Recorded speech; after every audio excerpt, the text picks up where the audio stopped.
We are diving into episode 4. We're going to be looking at Chris Williamson's podcast. They all look amazing. They're probably the best podcasts looking wise and sound, everything. It's a production, all of it on YouTube. They're the best. I'm probably going to do a few of those breakdowns, but we're going to look at this one that he did with Chris Bumstead. Let's dive into it. All right. If we zoom in, I didn't really see a wide shot. There wasn't. I think that he's had a wide shot in the past, but I didn't see one come up in this video. So really, you could accomplish this look with just 2 cameras if you wanted, and just using the main shot here and then the guest shot. You could do that. And then if you wanted these shots, these are definitely different cameras, but you can also just zoom in post and get, a close-up if you wanted to do that. But definitely achievable with 2 cameras if you really wanted to.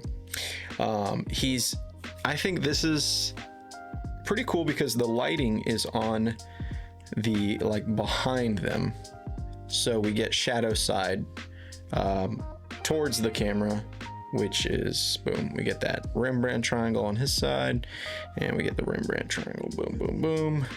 More like loop lighting. It's not connecting all the way, but it's almost there. If they turn their head, they'll get the triangle.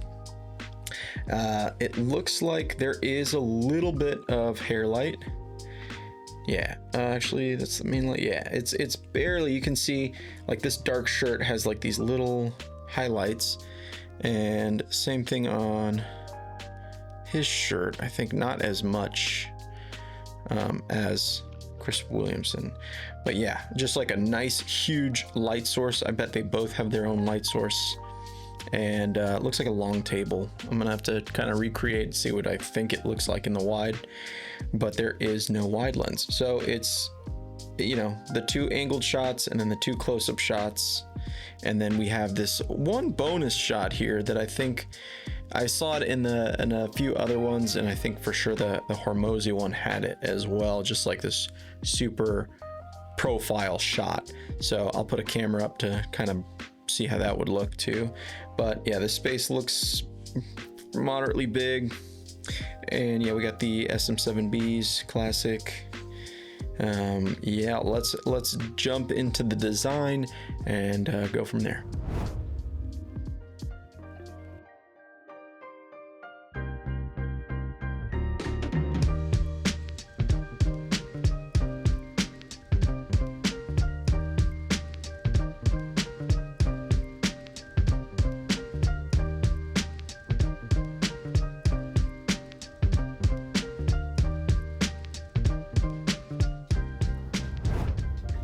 So if we look at all these angles, also, I just found out that was a window.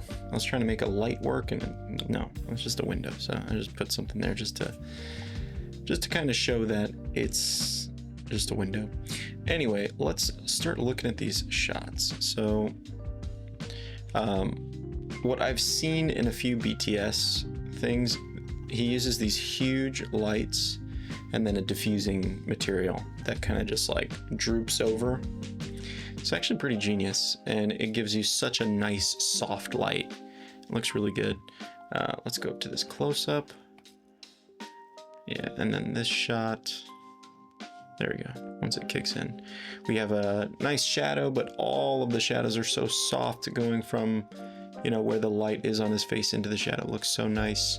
If we look here, the roll off, I guess, going from the light to the darker parts is so smooth. This looks really nice. And we got that loop lighting here. Let's look at this one. Let's let the program kick in. Yeah, I was having a hard time trying to get the shadows right. Once they kick in, it kind of gets a little bit more accurate. I put these little tube lights in the side just because I saw a little kick of light in these. There's yellow over here, yellow over here. A tube light would probably be fine for that kind of stuff. You can't really see it in the close-ups, but in the wider shots, there's a little hint of yellow here, which is what this little tube light is doing. If we just turn that on, yeah. So that is that. We have for our hair lights, just a simple light with a grid, or actually I took off the grid so it can be a harder light source. Now, one thing I want to see is, this looks great and all, but if you were trying to pull this off, this might be too crazy. So my solve for this is just a lantern.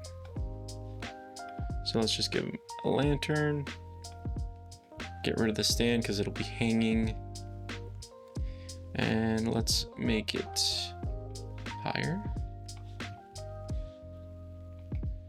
What did I do? Did I miss something up? Okay. Let's put this higher, and let's face it directly at the floor. Give it a nice temperature, like 50, 48. I think that's good, pretty warm. And we get almost a similar result. We still have all the cool shadows, that Rembrandt lighting that's always nice. We can, maybe if we move this a little closer, we can get it more loop lighting. Maybe there. That angle on his nose looks about right. This looks like a good loop lighting setup. And then let's go to our guest cam. Boom, get the Rembrandt. We still have the same shadows, but it's solved with one lantern. So if you wanted to do something similar, you get your hair lights right behind. You don't even need like a diffusion or anything. Just put two like regular lights, and then a lantern right in the middle. But on the other side, you see how it's on the opposite side of where the cameras are, just so we get more shadow in the face on all these angles.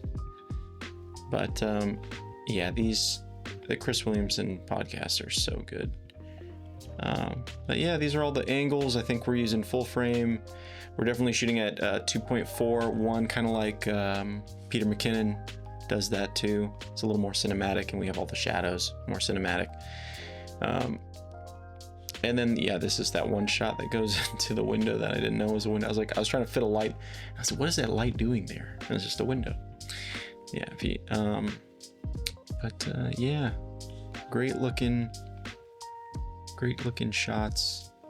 I love the shadow on the face. This could probably be punched in even more. Yeah, same thing with this one. This is that punched in shot. Yeah. Anyway, that is the breakdown on the Chris Williamson podcast with Chris Bumstead. And there's so many really cool looking ones. But yeah, pretty nice setup that you could do with a lantern and two hair lights, and then two cameras. So a minimal setup. You get rid of the close-ups. You just keep the wides. So you have two wide shots, the two hair lights, one lantern, and you can get pretty close. But yeah, that was the breakdown. Hope you guys enjoyed it, and I'll see you next week.